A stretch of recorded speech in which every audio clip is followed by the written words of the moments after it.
Hello and welcome. My name is Heather Holmes. I'm the FES Administrator here at North County Fire. As many of you know, we had a large-scale incident of a hazardous waste spill that affected one of our local geriatric residencies. There's many concerns that came out of this incident, and I'm here today to address a lot of those. I'd like to start off by saying that in the fire service, we have priorities: life safety, incident stabilization, and environmental protection. Life safety is always our primary concern, and in this case, the residents that were in this facility were our top priority.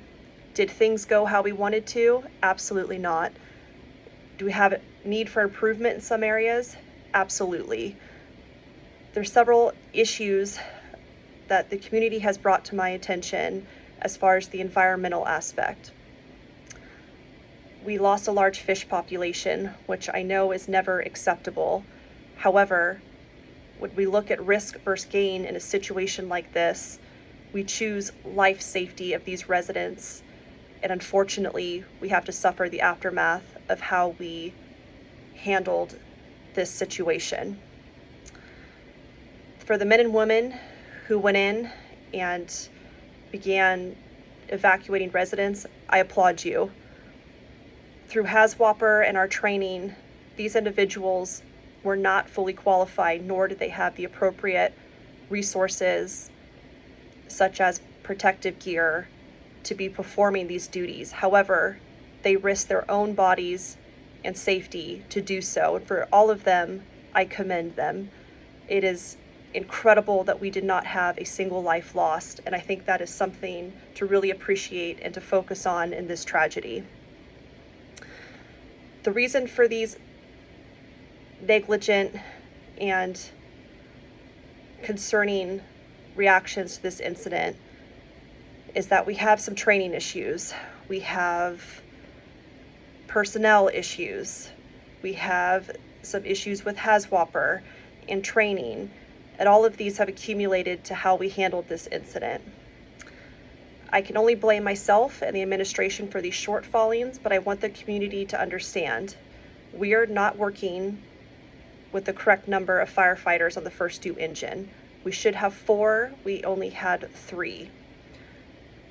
We are trying to comply with hazmat training. However, we are having funding issues in order to give proper training and have proper resources.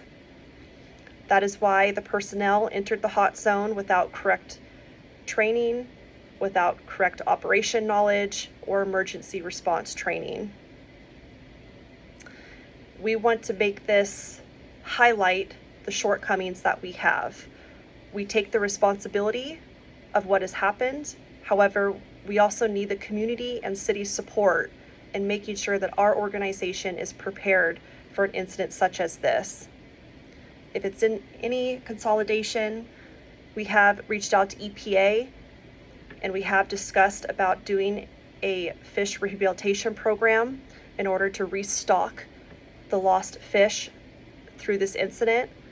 Our fire marshal has also made the decision that this geriatric residency will be shut down indefinitely, and residents will be placed in different housing due to the multiple floodings that this building has received. We feel it is not a safe fit for residents, and therefore we are going to close it down permanently to ensure that no one is ever threatened or hurt again. Again, we apologize for how the incident was handled, the shortcomings, and we are going to do our best to remediate it.